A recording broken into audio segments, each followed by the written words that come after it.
20 जून 1999 की आधी रात, जब भारत की आधी से ज्यादा आबादी गहरी नींद में सो रही थी। समुद्री सतह से हजारों फीट ऊपर बर्फ से ढके पहाड़ गोला बारूद और मोर्टार की आवाजों से गूंज रहे थे। चारों तरफ बर्फ थी और गोला बारूद का धुआं ही धुआं। भारत माता की जय और भारतीय सेना जिंदाबाद के नारों से ये घाटियां कांप सी गई थी। दरअसल इंडियन आर्मी के जवान श्रीनगर लेह मार्ग पर स्थित एक बेहद अहम चोटी 5140 को दुश्मनों से आजाद कराने के लिए गोला बारूद से खेल रहे थे। पाकिस्तानी दुश्मनों से भिड़ते जवानों की गोली और बम के धमाकों के बीच उस समय जो नाम देश में सबसे ज्यादा गूंज रहा था वो नाम था कैप्टन विक्रम बत्रा का। यूं तो हर जवान और उसकी शहादत को भारत में नमन किया जाता है, लेकिन कैप्टन विक्रम बत्रा के पराक्रम ने उन्हें देश का हीरो बना दिया था। भारत पाकिस्तान के युद्ध में वे कारगिल के हीरो बनकर उभरे थे। 1996 में विक्रम बत्रा ने इंडियन मिलिट्री एकेडमी ज्वाइन की थी। एकेडमी में विक्रम का सिलेक्शन हुआ था। वो देश की सेवा करना चाहते थे, इसलिए उन्होंने लाखों रुपए की मर्चेंट नेवी में जाने के अवसर को ठोकर मारकर आर्मी का रास्ता अपनाया था।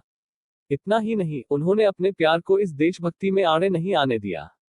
सख्त ट्रेनिंग के बाद 13 जम्मू एंड कश्मीर राइफल्स में 6 दिसंबर 1997 को लेफ्टिनेंट के पोस्ट पर विक्रम को तैनात कर दिया गया था।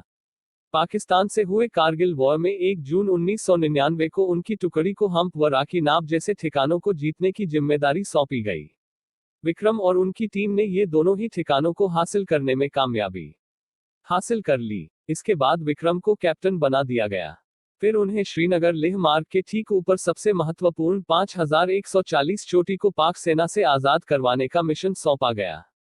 बेहद तेज और साहसी विक्रम बत्रा ने अपने साथियों के साथ 20 जून 1999 को सुबह 3:30 बजे इस चोटी पर कब्जा जमाकर वहां तिरंगा फहरा दिया।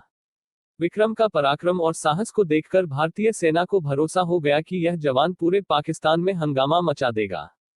शायद इसीलिए उन्हें चोटी 4875 को भी कब्जे में लेने का मिशन सौंप दिया गया। मिशन मिलते ही लेफ्टिनेंट अनुज नैयर के साथ विक्रम ने कई पाकिस्तानी सैनिकों को मौत के घाट उतार दिया। मिशन लगभग सफल हो चुका था, लेकिन ठीक इसी वक्त जूनियर ऑफिसर लेफ्टिनेंट नवीन के पास एक विस्फोट होता है।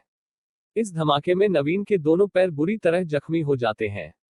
जैसे ही कैप्टन बत्रा की नजर नवीन पर जाती है, वो उसे बचाने के लिए दौड़ पड़ते हैं। नवीन को बचाने के लिए वो उन्हें पीछे घसीटने लगे, तभी पाकिस्तानी सेना की गोलियां उनके सीने पर आकर लगती हैं। 7 जुलाई 1999 को भारत का यह सपूत शहीद हो जाता है। लेकिन चोटी पर तिरंगा फहराते हुए बोली गई उनकी पंच लाइन, ये दिल मांगे मोर, पूरे देश में उनकी देशभक्ति की गूंज बनकर बिखर जाती है। पालमपुर में जेएल बत्रा और कमल कांता बत्रा के घर 9 सितंबर 1974 को जन्मे विक्रम बत्रा चंडीगढ़ में पढ़ाई के बाद इंडियन आर्मी में चले गए और देश के लिए शहीद हो गए। पाकिस्तान में भी विक्रम बहुत पॉपुलर है।